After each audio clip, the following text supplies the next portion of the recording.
As 5 repúblicas da história do Brasil que poucos conhecem. Você sabia que o Brasil passou por várias formas de governo ao longo de sua história? Você vai descobrir como as 5 repúblicas do Brasil transformou esse país que hoje é uma grande nação, de um jeito que nunca foi contada nos livros de história. Mas acredite, isso vai além dos fatos e vou te mostrar tudo de forma simples e fácil.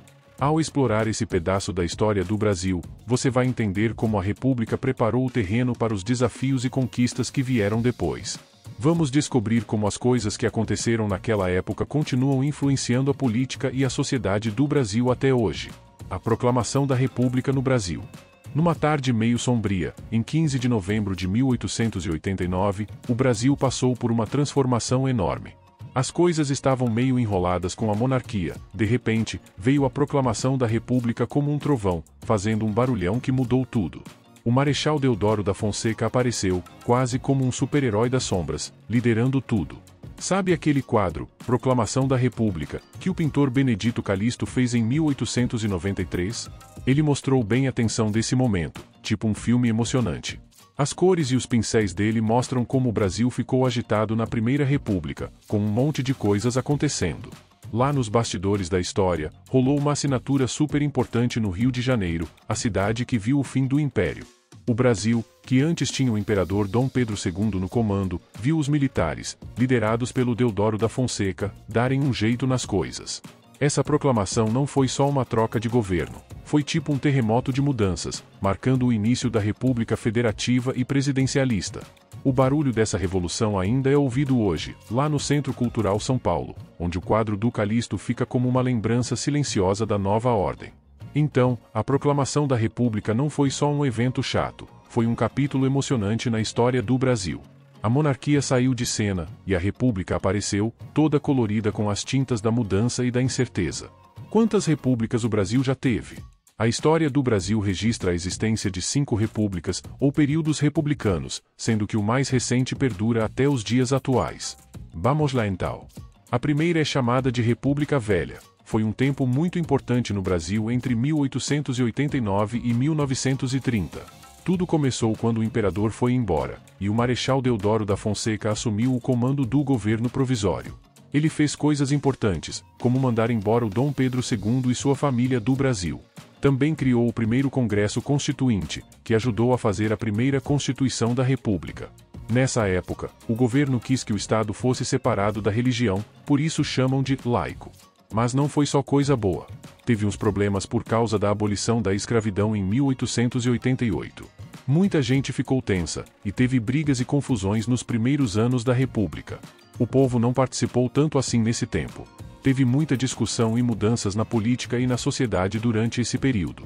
O Marechal Deodoro da Fonseca, além de liderar o governo provisório, virou o primeiro presidente da República do Brasil, mas foi escolhido de um jeito diferente, não pelo povo diretamente. Ele teve um trabalho difícil para organizar o novo governo, mesmo com os problemas que apareceram no começo.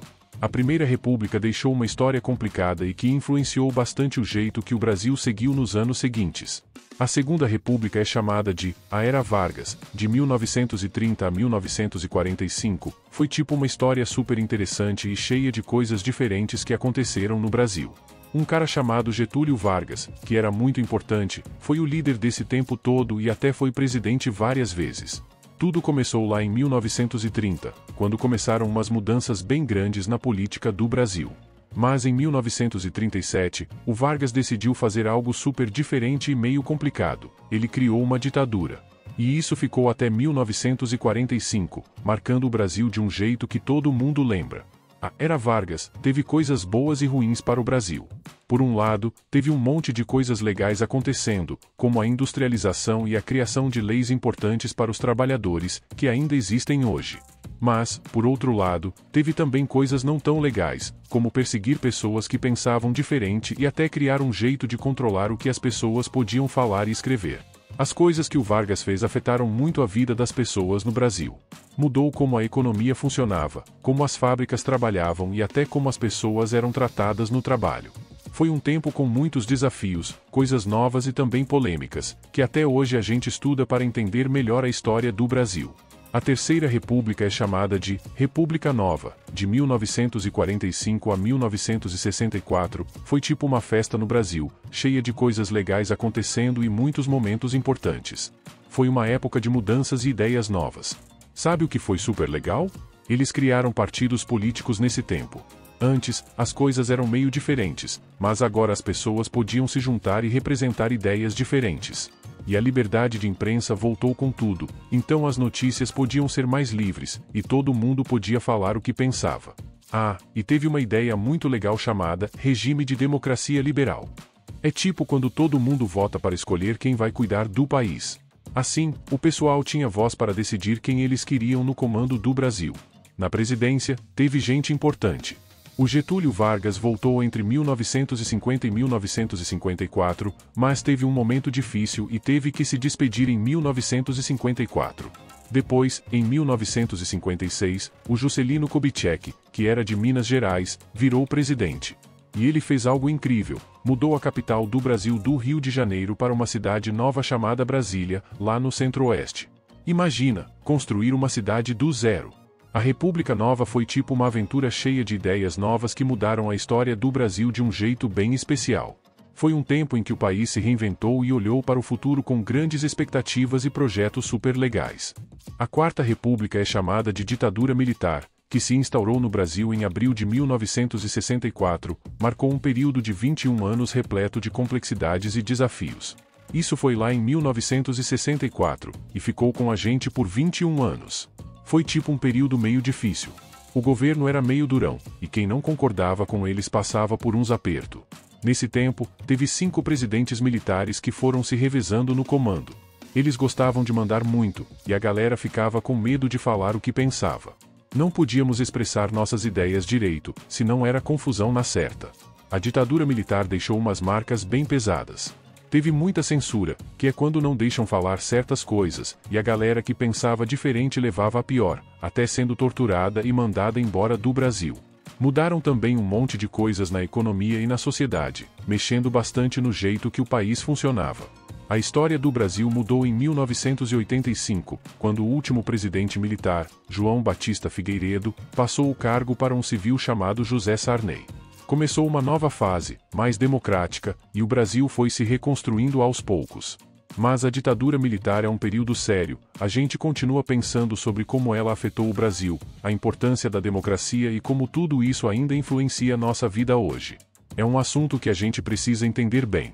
A Quinta República é chamada de Nova República, chegou com tudo durante o processo de redemocratização do Brasil em 1985 e continua firme até hoje. Nesse período, criou até uma Constituição novinha em folha, chamada de Constituição Cidadã de 1988, e a volta das eleições diretas para presidente, marcando um momento importante na história do Brasil. O início dessa fase da nova república foi marcado pela transição quando o vice-presidente eleito, José Sarney, assumiu a presidência do Brasil após o falecimento do cabeça de chapa, Tancredo Neves. Foi um momento de muita expectativa e mudança, representando a volta do poder civil ao comando do país. Nos primeiros anos da nova república, várias medidas e conquistas foram implementadas. A legalização dos partidos políticos foi um destaque, permitindo uma maior diversidade de representação no cenário político. Além disso, foi garantido o direito à greve, uma importante manifestação dos trabalhadores em defesa de seus interesses. Outro ponto relevante foi a realização de eleições gerais, proporcionando ao povo brasileiro a oportunidade de escolher seus representantes de maneira mais direta e participativa. A sucessão presidencial também foi organizada, estabelecendo um processo mais claro e democrático para a transição de poder. Essa fase da nova república representou não apenas uma mudança política, mas também uma reafirmação dos valores democráticos e dos direitos individuais. A Constituição de 1988, por exemplo, é considerada uma conquista significativa na consolidação desses princípios, abordando uma ampla gama de direitos e garantias fundamentais. Ao longo das décadas, a nova república passou por diferentes governos, momentos de estabilidade e desafios, mas permanece como o sistema político em vigor no Brasil. Ela continua a ser moldada pelas vozes e escolhas do povo brasileiro, representando uma fase importante na construção do presente e do futuro do país. E aqui terminamos mais um incrível episódio desse reino encantado chamado Brasil. Até os próximos capítulos.